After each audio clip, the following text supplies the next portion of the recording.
Ocupação de leitos, a gente conversa a partir de agora com o Superintendente de Ação Integral à Saúde da Secretaria Estadual de Saúde, Sandro Rodrigues. Superintendente, obrigado pelo contato com a gente aqui na Sagres. Bom dia. Bom dia, um prazer estar aqui com vocês. A gente está num momento que a gente precisa trazer as informações mais adequadas possível. Então, estamos aqui para fazer esse processo. Obrigado. Os dados que eu passei aqui, a gente colocou no ar o site, nesse momento, com os dados das enfermarias e da UTI, os leitos de Covid, os dados são esses, bastante preocupante, né, Sandro? Olha, na verdade, são dados que nos trazem um pouco de atenção nesse momento, né? A gente tem que lembrar que essas taxas elas subiram agora nos últimos dias, reflexo provavelmente das próprias comemorações de Natal, agora mais com relação ao Ano Novo, né, dando aquele tempo médio de 15 dias entre contato e algum tipo de implicância disso no sistema de saúde, e a gente tem observado isso com muita atenção. As taxas elas subiram também porque a gente teve uma redução de leitos. Lembrar que a gente não deixou de ter leito, a gente só pegou os leitos que estavam organizados para a Covid-19 e direcionou para os outros problemas de saúde. Então, a gente tem leito para esse processo. Nós estamos conversando com o superintendente Sandro Rodrigues, superintendente de Ação Integral à Saúde da Secretaria Estadual de Saúde. Antes dos questionamentos aqui da Cileide Alves, só uma contextualização para você que está nos acompanhando aqui desde o início do programa. Nós tínhamos agenda para conversar com o prefeito da cidade de Goiás, o município que estabeleceu um toque de recolher até o dia 26 de janeiro, por conta do aumento de casos lá no município. O prefeito chegou a entrar aqui na nossa sala de reunião no Zoom, mas depois saiu, ele deve estar com algum problema de agenda ou de conexão, mas a gente continua com o Sandro Rodrigues e o Anderson Gouveia, prefeito da cidade de Goiás, vai conversar aqui com a nossa reportagem. A gente vai trazer ao longo da programação detalhes, portanto, sobre essa decisão do toque de recolher lá na cidade de Goiás. Então, superintendente aqui, Sandro Rodrigues, sobre a Covid-19, sobre a pandemia nesse momento, à sua disposição também, Cileide. Bom dia, Sandro, obrigada pela presença aqui. Bom, o número de leitos diminuiu, porque havia uma queda aí na procura por esses leitos, e agora a gente está percebendo esse aumento de casos. Como é que a Secretaria vai balancear, né, esse novo momento aí, porque tem mais casos e tem menos leito, ou a forma da doença ela não vai piorar essa procura por leitos na avaliação da Secretaria? Cileide, na verdade, é tudo isso junto, sabe? Porque a gente precisa analisar a nova variante, o que ela impacta no sistema de saúde. A princípio, parece ser uma variante que vai impactar menos o serviço de saúde pela própria gravidade dela, que é reduzida em relação às outras, mas, ao mesmo tempo, a gente observa isso o tempo todo e vai tomando as ações. A determinação do governador, do doutor Ismael, à medida que a gente vai aproximando de 80% de cobertura, de taxa de ocupação hospitalar, desculpa, a gente vai aumentando o número de leitos, disponibilidade de número de leitos. E a gente já tem a previsão para nos próximos dias, provavelmente nos próximos 5 a 7 dias, a gente ter ampliação de mais 50 leitos dedicados para a Covid-19, leitos de UTI. Uma questão que deixa a gente um pouco mais confortável é que, pela própria menor gravidade da Covid-19 causada pela variante Ômicron, é que deve ter uma necessidade maior de leitos de enfermaria. E esse número de leitos a gente ainda está confortável com relação a isso. Como mostrado no painel, a gente está com 40% desses leitos ocupados. Então, tudo isso vai sendo analisado, tanto o número de novos casos, o que isso vai predizendo para a gente de necessidade, como a própria realidade de solicitação desses leitos no complexo regulador, e aí a disponibilidade e uma reorganização de disponibilidade conforme essa necessidade que vai aparecendo.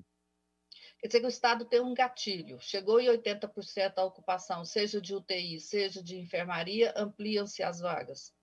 Nesse sentido, como a gente teve aquela conversão dos leitos que estavam para a Covid-19 para as outras necessidades, a lógica é justamente essa, de quando chegar por volta dos 80%, a gente já ter um grupo de leitos que podem ser reconfigurados para a Covid-19 e oferta imediatamente desses leitos.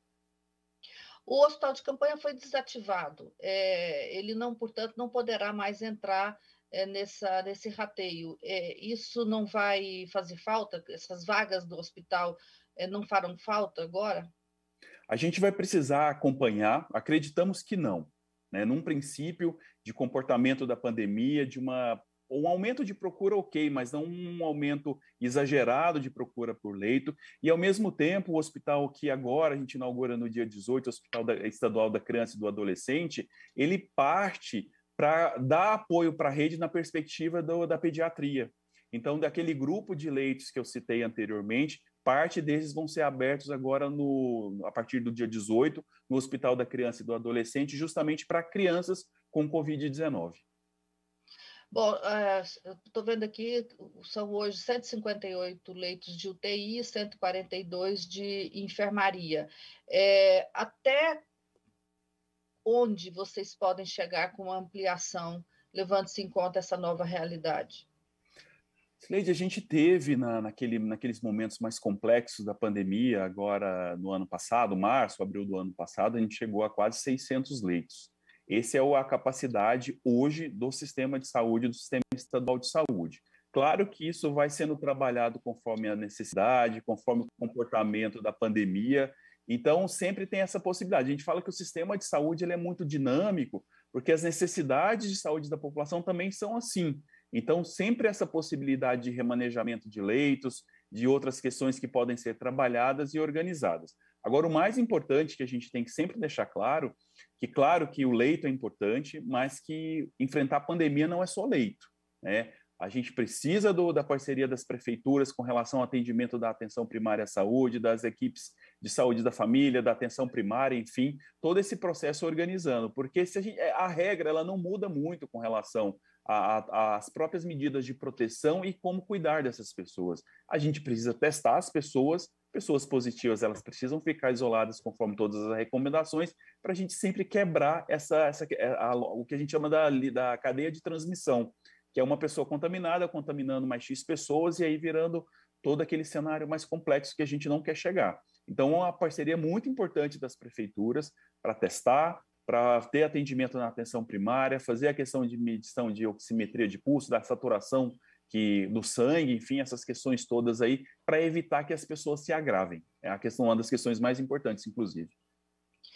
Eu tô vendo aqui também que tem mais gente internadas nas UTIs da rede estadual do que nas enfermarias, né?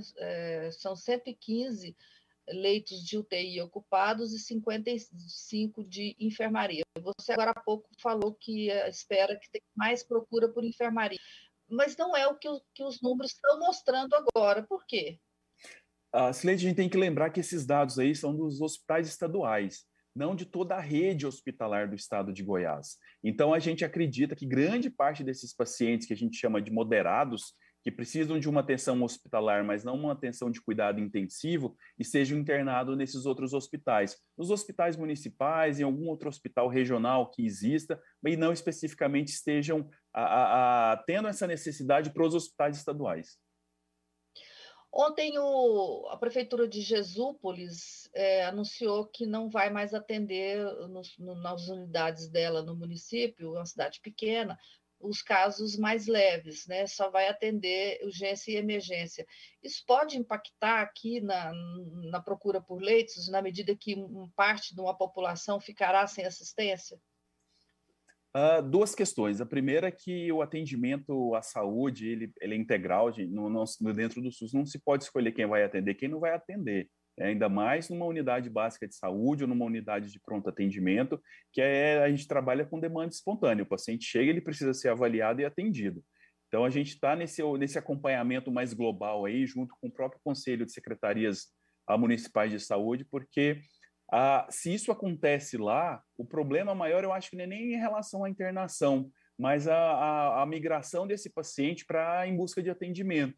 E isso pode ser feito tanto em uma outra cidade, né, ou as cidades próximas ali ao município, como também em alguma unidade de pronto atendimento de maior porte e trazendo uma própria sobrecarga para o sistema de saúde local ali, né?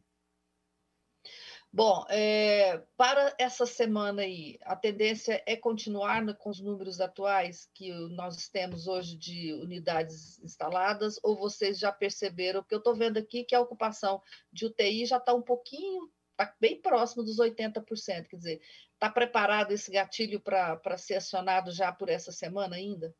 Já sim, a gente já tem entrando em funcionamento, em operação, entre hoje e amanhã, mais 10 leitos de UTI adulto no Hospital Estadual de Itumbiara, né? Isso já está pronto para ser executado, está faltando algumas questões específicas de organização do processo mesmo, e de sexta-feira até na semana que vem a organização dos outros leitos. A gente deve ter leitos, mais leitos, provavelmente no CRER, eles estão organizando para fazer essa oferta mais rápido possível, para a gente chegar no final de semana com uma forma mais tranquila, e a partir da semana que vem, tanto em Formosa, como no próprio ECAD também, que a gente inaugura no dia 18, e alguma coisa específica também em algum outro hospital que a gente está vendo possibilidade, é uma questão que o governador sempre pede para a gente, que é para organizar a abertura desses leitos numa perspectiva mais regionalizada, para ficar evitando ao máximo possível, claro que nem sempre é possível, né? Mas os grandes deslocamentos aí pelo estado por uma questão de leito. Mais uma questão, Sandro. Eu sei que houve um embate aí entre a prefeitura e o estado pela regulação das vagas na capital. Isso está solucionado? Eu sei que o estado chegou a recorrer à justiça. Como é que está essa regulação? Olha, esse processo ele foi amplamente discutido em todas as instâncias do SUS, né? No Conselho de Secretários Municipais de Saúde, na CIB, que é uma instituição que tem voz Estado e municípios. Então, todo esse processo aconteceu dentro da maior legalidade possível. O município de Goiânia entrou com uma medida judicial com relação a isso, teve uma suspensão temporária desse processo, mas depois, se eu não me engano, no dia 27 ou 28 de outubro, isso foi revogado, então a Secretaria Estadual de Saúde está com comando, e o comando a gente fala muito regulação, que é o que a população mais entende, mas todo o controle do hospital via Ministério da Saúde, com habilitação de serviço, enfim, com outras questões específicas que a gente trabalha aqui, mas dos hospitais estaduais aqui no município de Goiânia, a cargo aqui da Secretaria Estadual de Saúde. Cabe à prefeitura regular, então, a própria rede e os hospitais privados?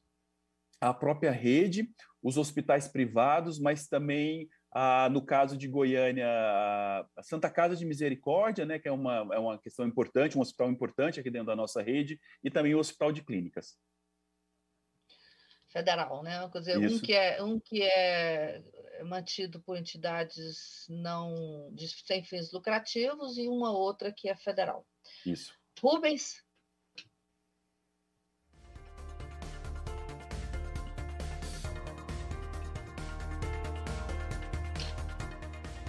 Sandro, muito obrigado pela disponibilidade aqui de conversar com a gente. Um ótimo trabalho aí.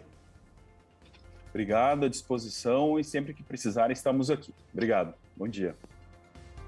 Bom dia. Obrigado. Sandro Rodrigues, que é superintendente da Secretaria Estadual de Saúde, falando com a gente sobre esse momento da pandemia, com alta nos casos e